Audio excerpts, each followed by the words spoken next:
I'm going to show you how to control XY pads in software using Cubase's modulators.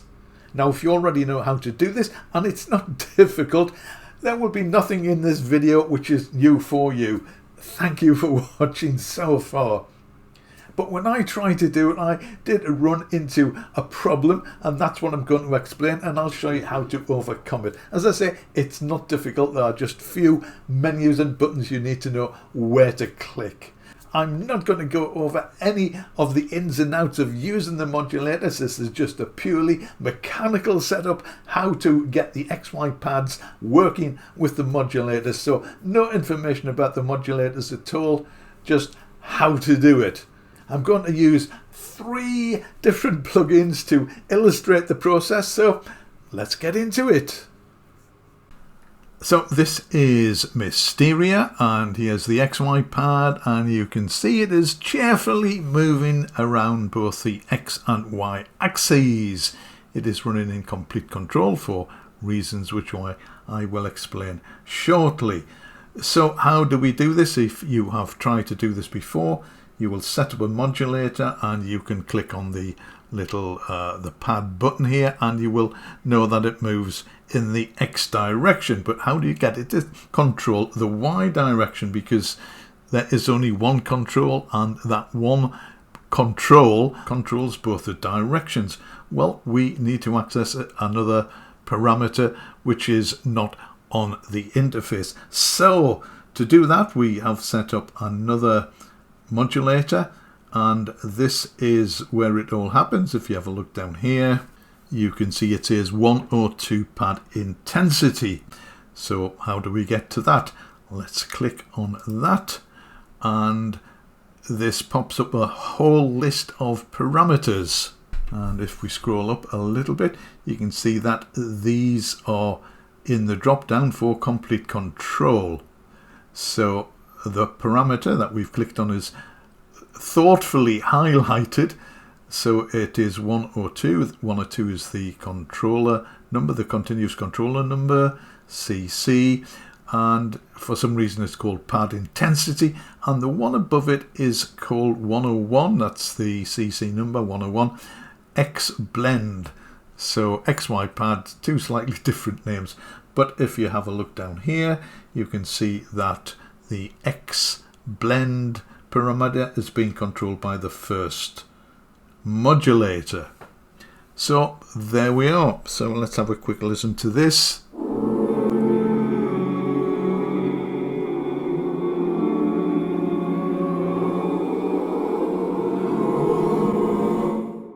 Instant horoscope. Now, I have used this as an example because you can clearly see the XY pad moving around.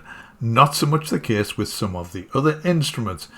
Now, I am in complete control here, and it seems that Native Instruments uses CC 101 and 102 for all its XY pad controls. I haven't looked at every single Native Instruments instrument with an XY pad, but I have looked at a few, and they all use 101 and 102. So this means we should be able to set up the modulators like this and switch to another instrument and still have XY pad movement. Let's give this a shot. Let's try Ashlight. Select a sound. Some super sounds here. Okay, so I have selected Ashlight. I have muted the modulators, and this is the sound this produces. Let me grab the XY pad and drag it around.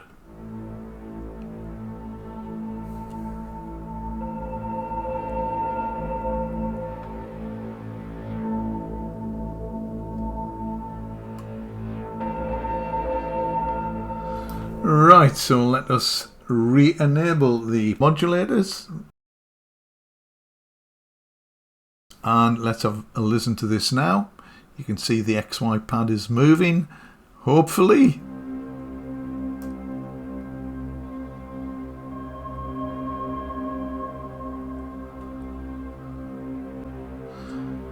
So I do have the time set to a reasonable setting. Of course, you can change the speed of the modulators to produce different sounds.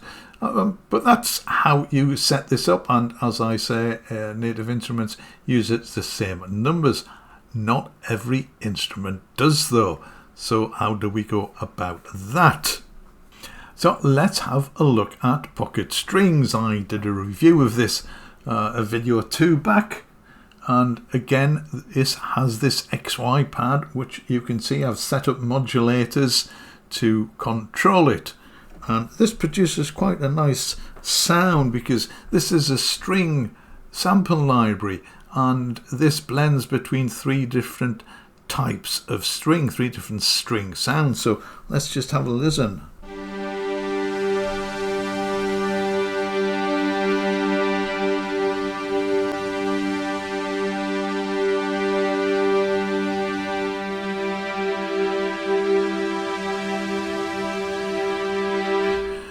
So in the review, I explained how you can adjust the volume and the expression using these controls, and these controls down here give you automatic expression. You don't have to mess about with these.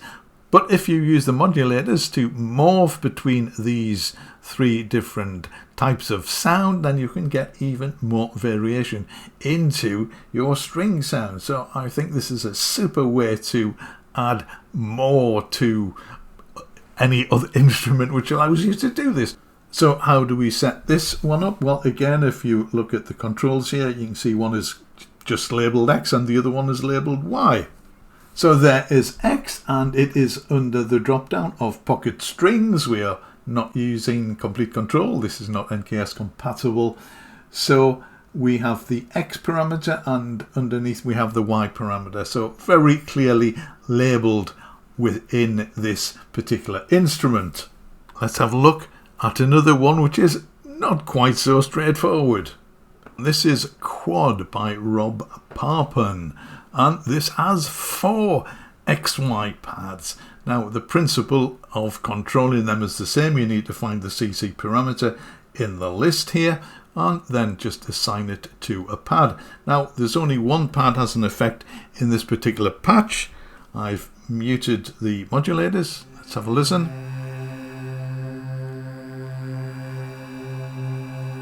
Nice sort of sweepy sound. So let me enable the modulators. And you can see the pad, which I have set up to be controlled by the modulators, is now being controlled and modulated. Let's have a listen to this.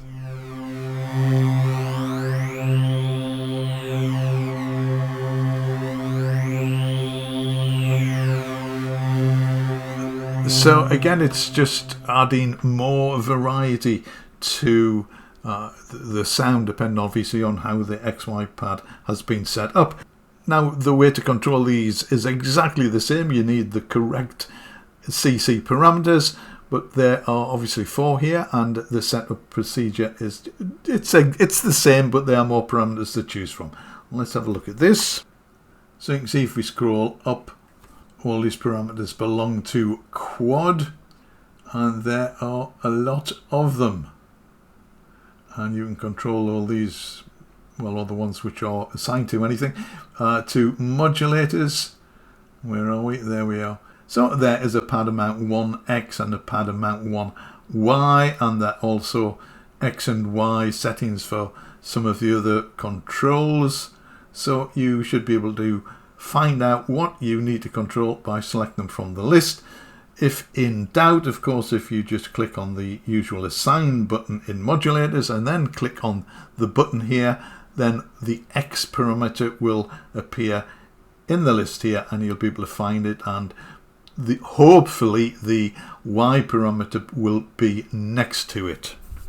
And while you're there, you might want to assign a modulator to something else, and you can just scroll through the list and pick something else to assign it to.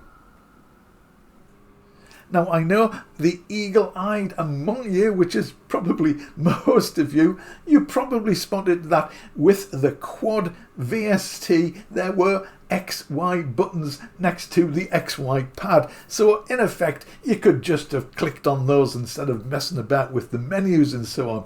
However, this is a Rob Paupin plugin, and I wanted to use one of his plugins because many of them do have XY pads.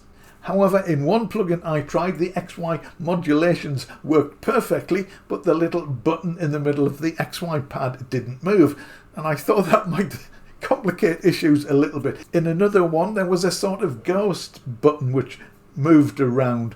The main button just stood still. The modulations worked in all cases. Anyway, in quad, the button moves, so you can see exactly what's happening. So that's why I chose to use that one for this example. Anyway, that's it. That's how to do it. I hope someone somewhere found this useful and helpful and saved them a bit of head scratching. You can do lots of brilliant modulations by applying Cubase's modulation functions to XY pads, as I demonstrated a little bit in some of those examples. As always, thank you so much for watching. I really do appreciate it. I will see you again in the next video.